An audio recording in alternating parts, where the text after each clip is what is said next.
The skies over Japan, August the 9th, 1945. America is about to drop its second atomic bomb in 3 days.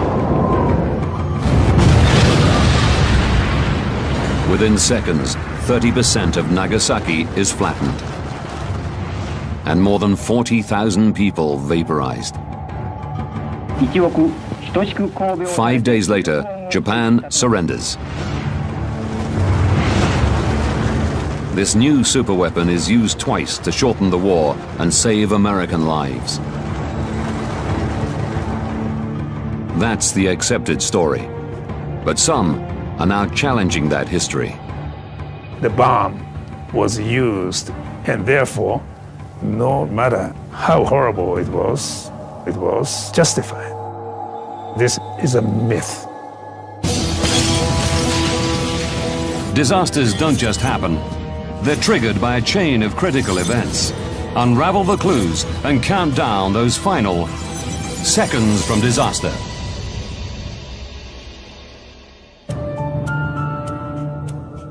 The Central Pacific. Tinian Air Base. August the 9th, 1945.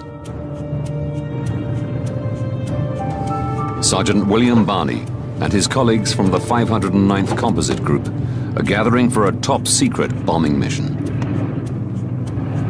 They are to drop Fat Man on Japan, America's second atomic bomb. The first, Little Boy, hit Hiroshima 3 days earlier. The US are hoping to bomb Japan into surrender. All of us kind of thought maybe that would be it. We hoped it would end the war. Barney is the radar operator on the plane the Great Artiste, one of the 3 key planes involved in the mission. Its job is to take measurements of the blast. Big Stink will film the explosion, and Boxcar will drop the bomb. 2,500 kilometers away, on the islands of Japan. For 8.5 months, its major cities have been razed to the ground as the US Air Force carry out saturation bombing raids.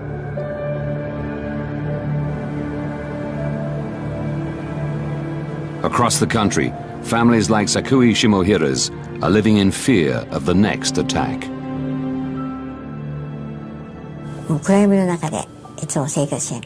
We had often slept inside the air raid shelter, but the night of the 8th, for the first time in a long time, we slept at home. 2:49 a.m.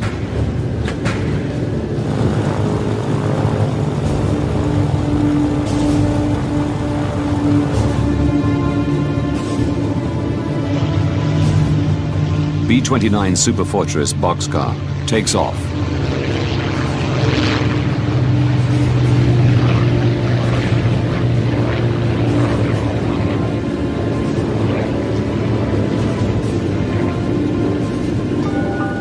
Its pilot, Major Sweeney, is the leader of the mission. Bombardier Bean is the man in charge of releasing the bomb. At the back of the plane sits Jim Van Pelt, the navigator, and Commander Ashworth, the man on board who best knows how the bomb works. The crew settles in for a 5-hour flight. First, they will regroup over the island of Yakushima. Then they'll travel in convoy to their target, the city of Kokura.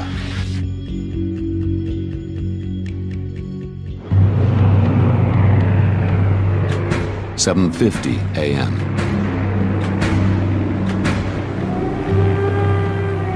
A U.S. plane flies over Sakui's home.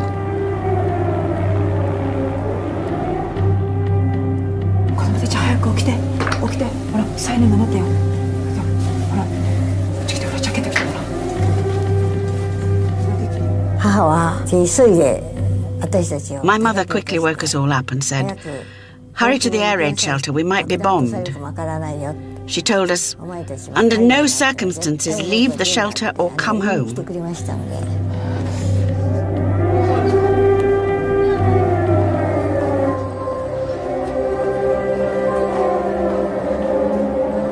A few kilometers away, 18-year-old Sumiteru Taniguchi is delivering letters.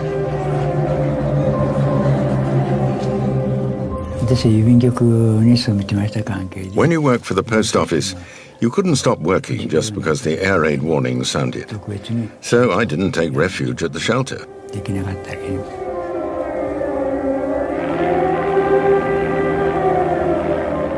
It's a reconnaissance plane checking the weather, not a bomber. So the air raid warning is lifted. People start streaming back out of the shelters. But uneasy, Sakui's mother has ordered her and her sister to stay put.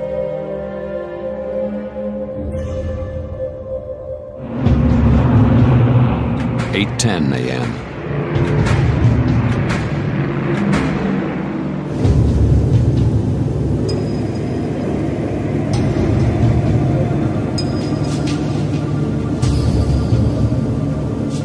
Boxcar approaches Yakushima Island.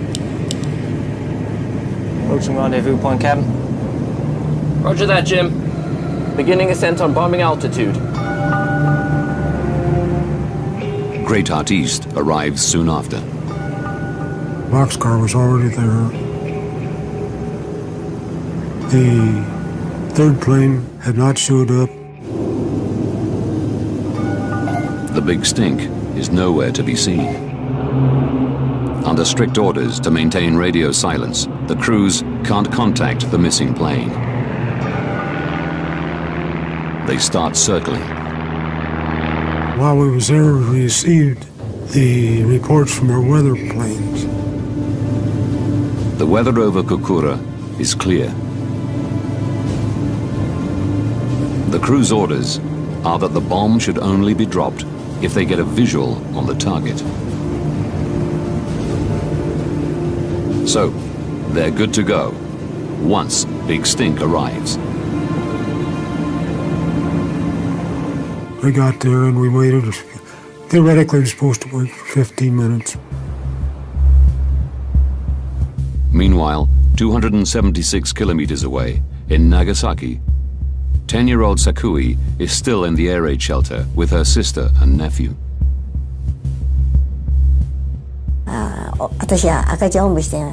We sat on the straw mats and we felt very relieved. 8:50 a.m. Boxcar and the Great Artiste have been circling for 40 minutes. A problem with a fuel tank means Boxcar's range is restricted. And she's the one with Fat Man in her bomb bay. Every second they wait burns precious fuel. What's the holdup? Hopkins, no sign of the Big Stink yet. With Big Stink only carrying recording equipment, there's no need for the other two planes to wait. Sweeney has a decision to make. To hell with it, we can't wait any longer. He gives the go signal to Great Artiste. Both planes head for the city of Kokura, 390 kilometers away. 9:20 a.m.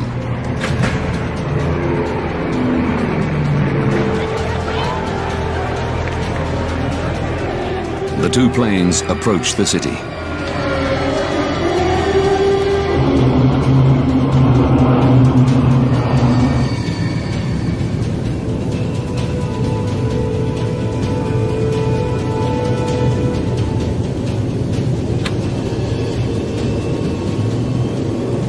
We got to Kokura. Weather had started to set in. 9:45 a.m. The clear skies reported by the weather plane an hour ago have given way to clouds. Sweeney signals the start of the bombing run.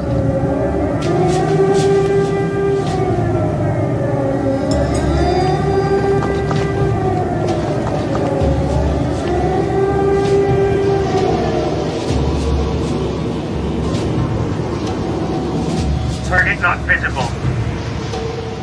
We had 3 runs we just couldn't see. 10:30 a.m. Sweeney calls off the attack on Kokura. The abortive mission has cost 45 minutes of fuel.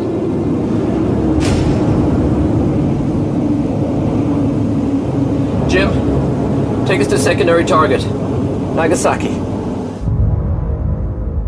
156 kilometers away. Nagasaki, the city where Sakue and Sumiteru live. What's our fuel status? Only 1,500 gallons, sir. It's just enough fuel to reach Nagasaki and safely get back to base. But only if they lighten the plane's load. They need to drop the bomb, whatever the weather conditions. Ashworth, will you accept a radar run if we cannot see the target?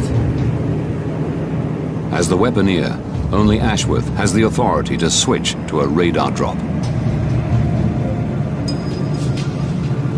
Yeah, it's Nagasaki. Radar or visual, but drop we will.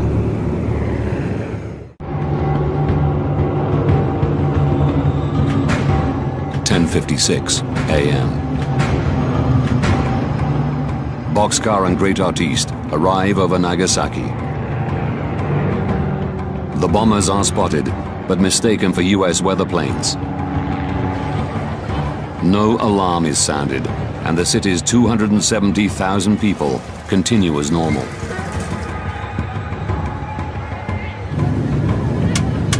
Sweeney signals the start of the radar-guided bombing run.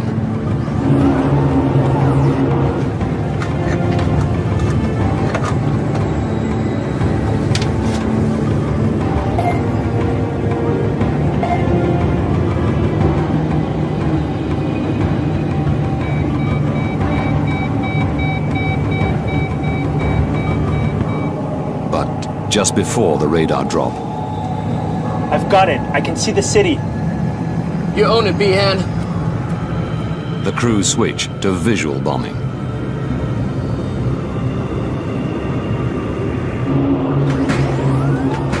.11:02 a.m.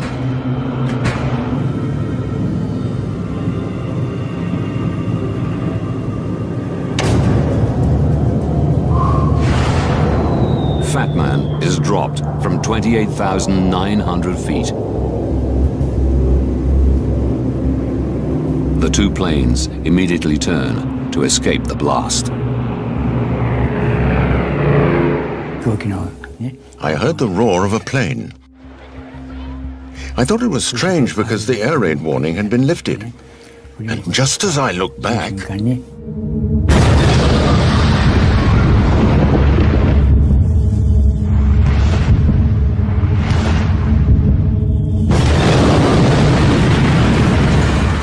with a force of 22 kilotons of TNT, Fat Man generates heat of over 4,000 degrees Celsius and winds of up to 1,000 kilometers an hour that surge across the city.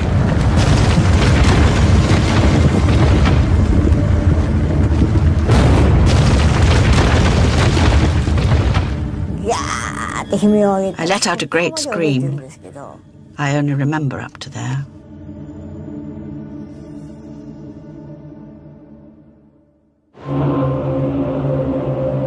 The Great Artiste circles over Nagasaki, recording the blast effects of the immediate aftermath of the explosion. We all went up and looked out, and we seen it. The mushroom just kept billowing out. And there was a smoke trail from the base of it on up.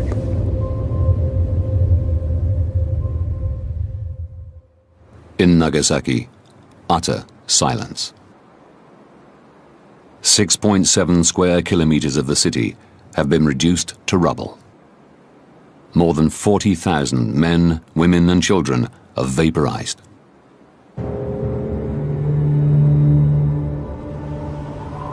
.70,000 more are injured.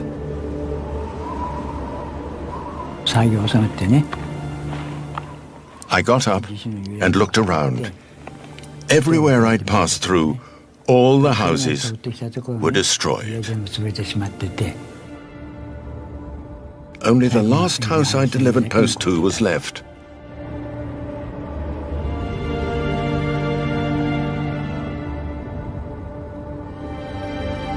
In the shelter, Sakui regains consciousness. The tunnel was filled with people whose eyes had popped out and were dangling down by their noses.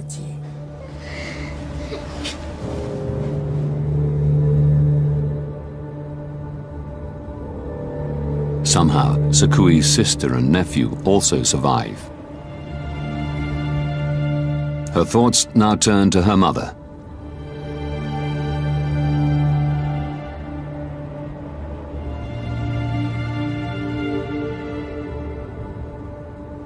The city is strewn with burnt bodies. This body with the gold tooth must be Mum, I thought. Oh, Mum! And I cried, touching her hand. But as I touched her, her body crumbled away.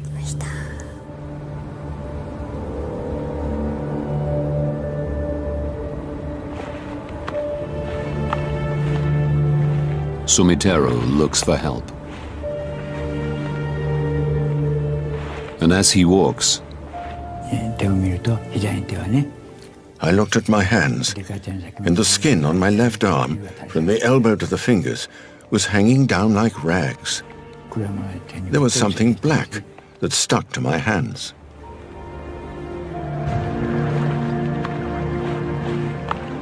over 100,000 people were killed instantly by the atomic bombs dropped on Nagasaki and on Hiroshima 3 days before.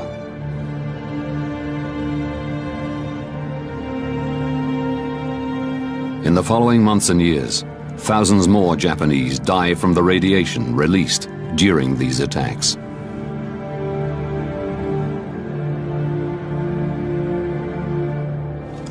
Five days after Nagasaki, America's President Harry Truman calls a press conference. I have received this afternoon a message from the Japanese government. I deem this reply a full acceptance of the Potsdam Declaration, which specifies the unconditional surrender of Japan. The war in the Pacific is over. The two nuclear bombs seem to have done their job. Certainly, America argues that they were necessary to prevent a land invasion of Japan that could have claimed tens of thousands of US lives. This becomes the accepted story. But after spending 10 years scouring US, Russian, and Japanese archives, historian and author Tsuyoshi Hasegawa has come to a very different conclusion. The bomb was used, to save American lives. And therefore, no matter how horrible it was justified. This is a myth.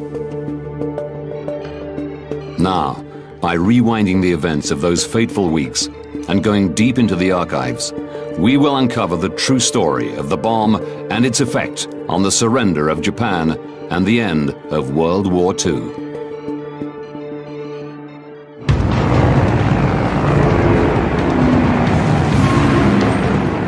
December 1941. Japan launches a surprise attack against the US fleet at Pearl Harbor.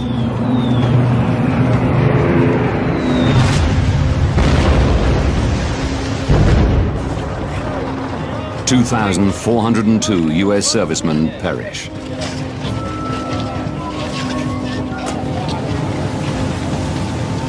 It's the opening salvo of a battle that'll rage across the Pacific for 4 years.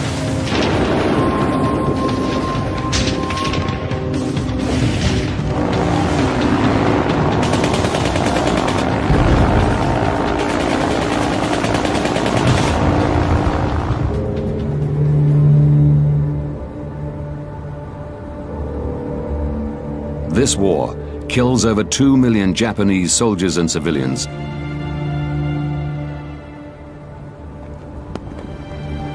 and at least 100,000 US soldiers. The Americans wanted to terminate the war as quickly as possible.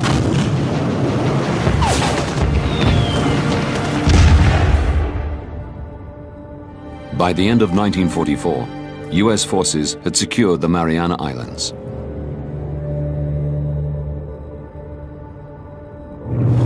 It gives them runways within bombing distance of mainland Japan, allowing devastating air raids against the enemy's industrial hubs and densely populated cities.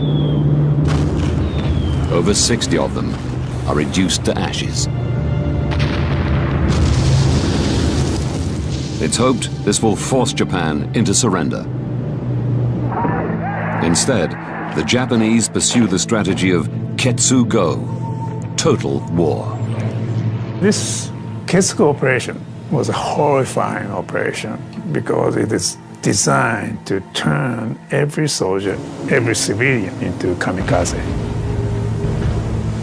The idea was to inflict enough damage to break the American morale. US military leaders know Ketsu-go would inflict massive casualties on any US-led land invasion. Hence their decision to use the bomb. For many years, Americans were encouraged to believe that the choice had been starkly between the bomb and the invasion. That stark belief is historically incorrect. Historian Barton Bernstein believes there was a clear third option: invade Japan on two fronts with a powerful ally. Since 1943, the Americans have been trying to persuade their Russian allies to tear up their neutrality pact with the Japanese. A two-front attack from America and Russia would force Japan to spread her troops more thinly. Soviet entry into the war might speed the ending of the war and reduce the number of casualties for American forces. In July 1945, US President Truman meets his Soviet and British allies at Potsdam in defeated Germany to discuss post-war Europe and the endgame in the Pacific. Stalin revealed that the Soviet Union was going to join the war against Japan by August 15th. Truman expects the war to end once Russia joins the invasion. That night, he even writes in his diary, "Stalin will be in the Jap war on August 15. Finish Japs when that comes about." A land invasion of Japan is now a viable option. America has what it wants. Japan will be crushed on two fronts, and US losses will be minimized. But Hasegawa believes that just when Truman gets the Russians on board, he has second thoughts. By Potsdam, the conflict between Western powers and the Soviet Union became very tense about Poland, Eastern Europe. After Germany's surrender in May 1945, Soviet forces mass in Eastern Europe. They make a huge and flagrant land grab, occupying Eastern Germany, the Baltic states, Poland, Czechoslovakia, Romania, and Bulgaria. Russia is growing powerful. For America, too powerful. Truman and his advisors fear that if the Soviets enter the war in the Far East, they'll snap up huge areas of Asia as well. Truman faced a dilemma, whether or not he should welcome the Soviet entry in the war. Soviet entry into the war would obviously save American lives. at the same time, at the cost of allowing Soviet to expand. Truman is stuck with an ally he doesn't trust. But he sees the opportunity both to end the war before Russia comes in and to show them the military technology now at America's disposal. With nuclear weapons. One bomb is ready to go. Another one is being tested in the New Mexico desert.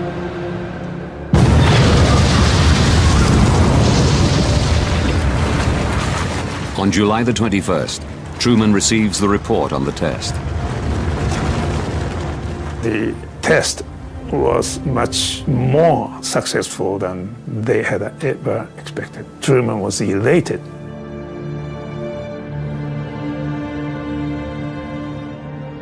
With an atomic bomb, he could finish the war without the Soviets. But for this to happen, the US need to drop the bomb before August the 15th, the date on which the Soviets say they will join the war. Truman asks his advisors to quickly issue the Potsdam Declaration, calling on Japan to surrender unconditionally or face utter destruction.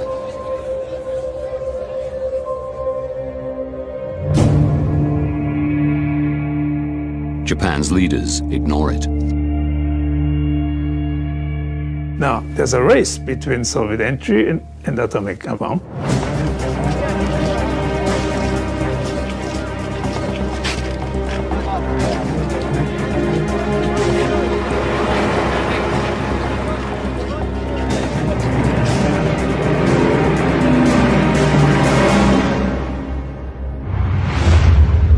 On August the 6th, 1945, America drops Little Boy on Hiroshima, while the Red Army is still mobilizing its troops along the border with Manchuria.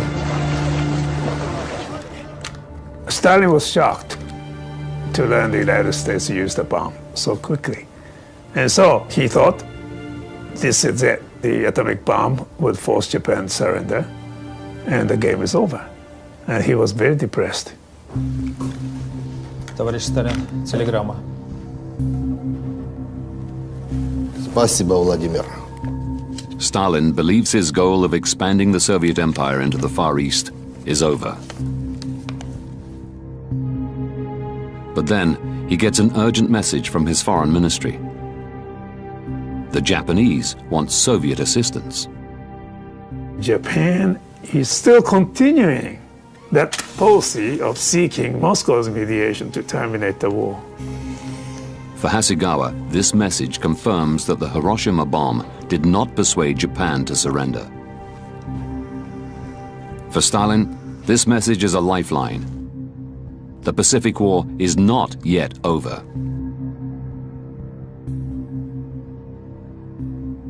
He immediately ordered the Soviet military to start the war. On August the 9th, whilst preparations are underway for America's second atomic bomb to be dropped, 1.5 million Russian troops cross the Manchurian border. The Red Army quickly overwhelms Japan's thinly spread force.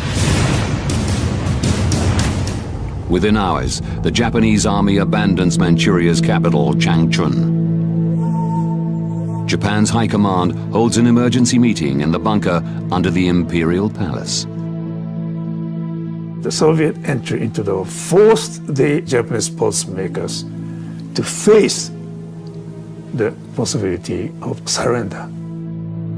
Hasegawa believes this is the first time surrender is seriously considered. Japan's ruling Big Six is made up of the 3 doves of the Peace Party and the 3 hawks of the War Party.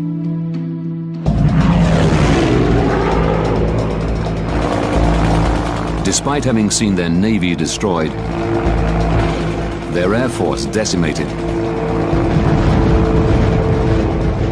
their troops die in their thousands, and hundreds of thousands of civilians killed by firebombings and the Hiroshima bomb.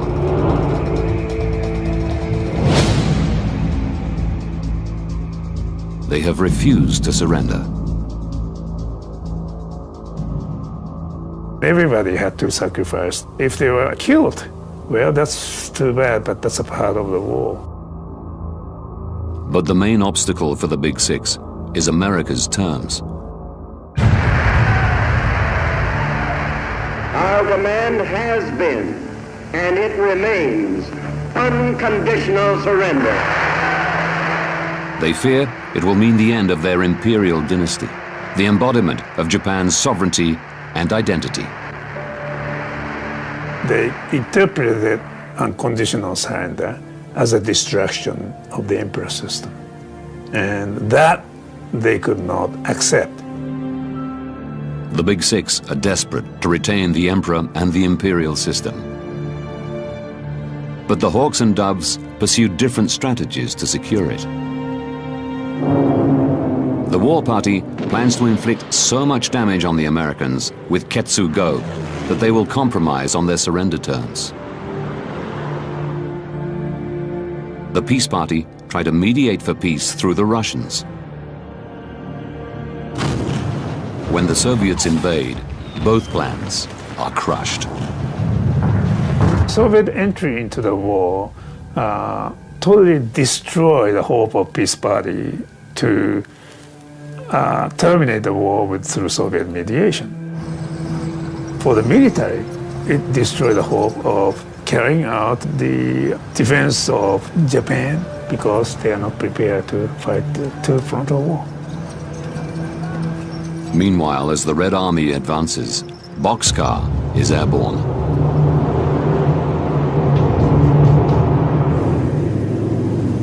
A second nuclear strike is underway. In Tokyo, the war party is still defiant. They reluctantly agree that surrender might now be inevitable, but it cannot be unconditional. To the Peace Party, the attaching conditions would be tantamount to continuation of war, because that will never be accepted by the United States. 10:56 a.m. Boxcar and the Great Artiste have reached Nagasaki. They start a bombing run. In the Imperial bunker, discussions are ongoing. I've got it. I can see the city. You own it, B-Hand. The argument between the war and peace parties becomes heated.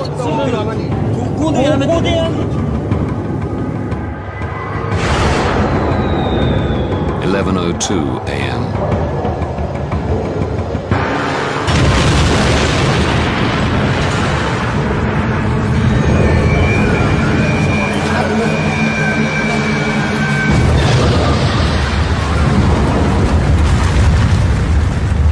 Fat Man explodes, 3.2 kilometers from the center of Nagasaki.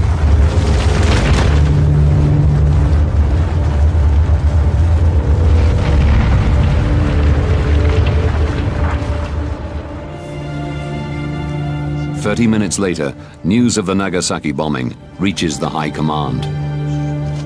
It did not change any dynamics. It did not affect anything. The two parties continue to disagree on the surrender terms. The meeting adjourns. It looks like once again the war party has succeeded in postponing surrender.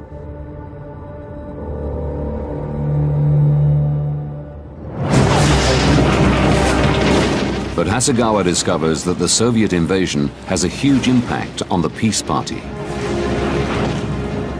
The Red Army is fast approaching Japan's mainland.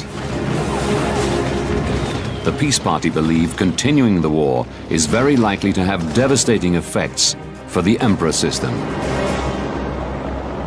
Communism and emperorship are not compatible.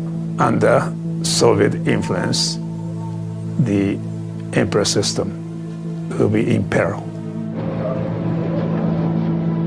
The Peace Party believes that the more pragmatic Americans are more likely to keep the Japanese emperor after surrender than the revolutionary Soviets, and so appeal to the one person who can impose surrender upon the army, the emperor.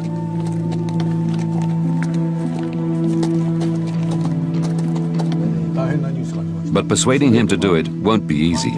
He's the figurehead of Japan's military campaign. Japanese soldiers are taught that their duty is to fight for the emperor. They should fight to die. You're not going to just put the white flag and surrender. For the emperor to now argue in favor of surrender would be a devastating shock.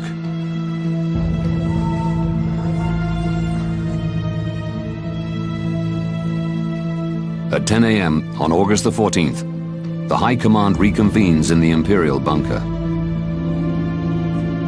This time, the Emperor joins them. Japan will surrender unconditionally. 清は帝国政府に対しポツダム宣言の受諾を強く要望する。This is a blow to the war party. Traditionally, the emperor always sides with his faithful army. The emperor thought to accept the army's position would bring the imperial house down. On August the 15th, 1945, Emperor Hirohito announces his decision to his people.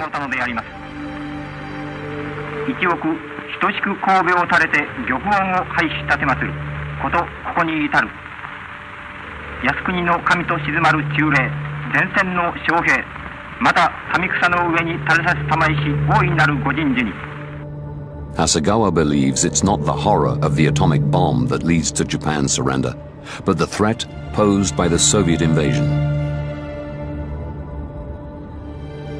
Soviet entry into the war really made the emperor realize that how dangerous it is to continue the war. To Barton Bernstein, it makes the second atomic bomb dropped on Nagasaki after the Soviet invasion a tragic and entirely futile act. The Nagasaki bomb did not make the difference in speeding Japan towards surrender, and thus a bomb was dropped unnecessarily, killing perhaps as many as 60,000, 70,000. Now, having delved into the archives, we can reveal the series of events that led to Nagasaki being hit with America's second atomic bomb.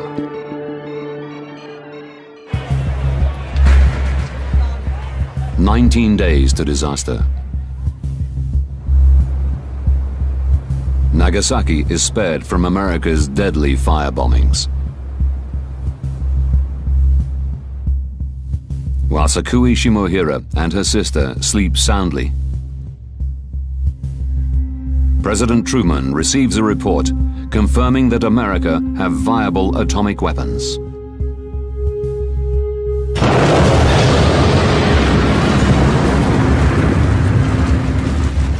The bomb will save US lives, but also kill thousands of Japanese civilians. These deaths never appear to be a consideration.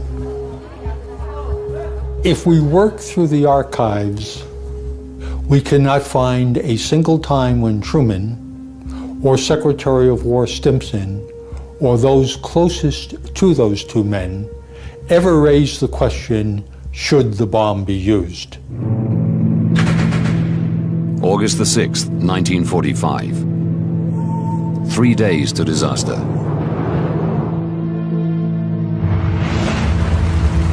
America's first atomic bomb is dropped on Hiroshima, in a single flash, snuffing out 80,000 people. 2 days to disaster. Japan's leaders are still desperate to see if the Soviet Union can mediate a halt to hostilities, rather than Japan surrender unconditionally.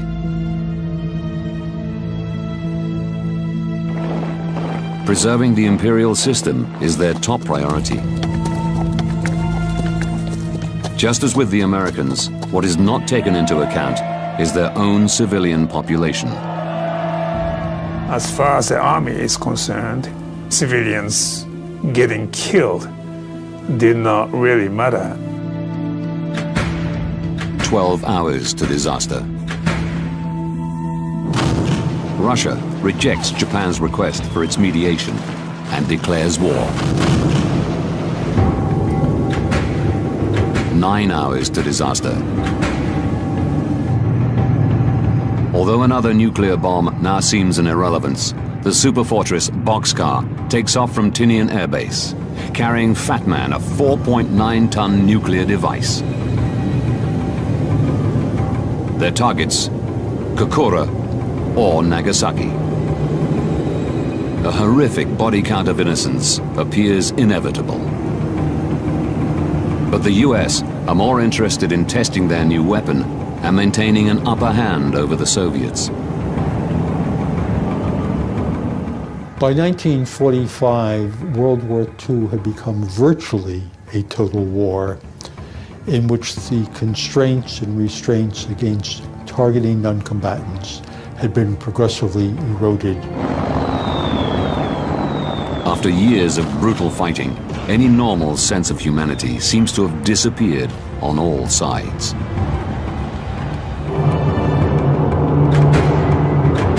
Six minutes to disaster. Boxcar starts a bomb run over Nagasaki.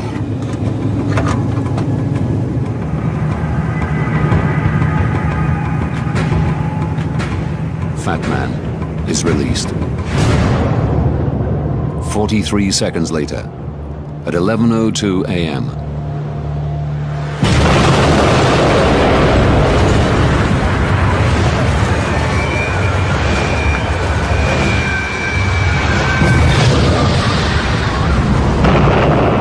Fat Man explodes.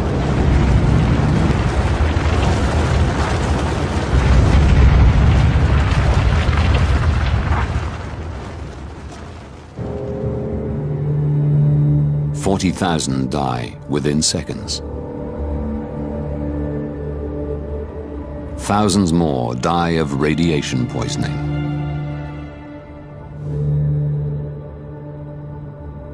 But for survivors like Zakui and Sumiteru, it's a living hell. Soon afterwards, everyone began discriminating against us. They said things like, "You're dirty. Don't come near us."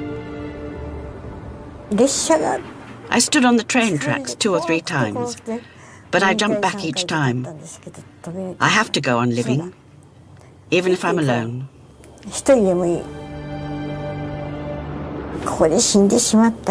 If I die here, there would be no one left to put flowers on everyone's graves.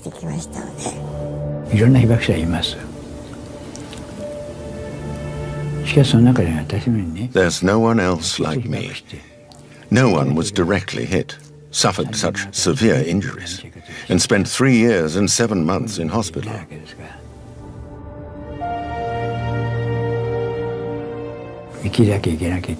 I have to see the end of nuclear weapons with my own eyes. I have to live until then.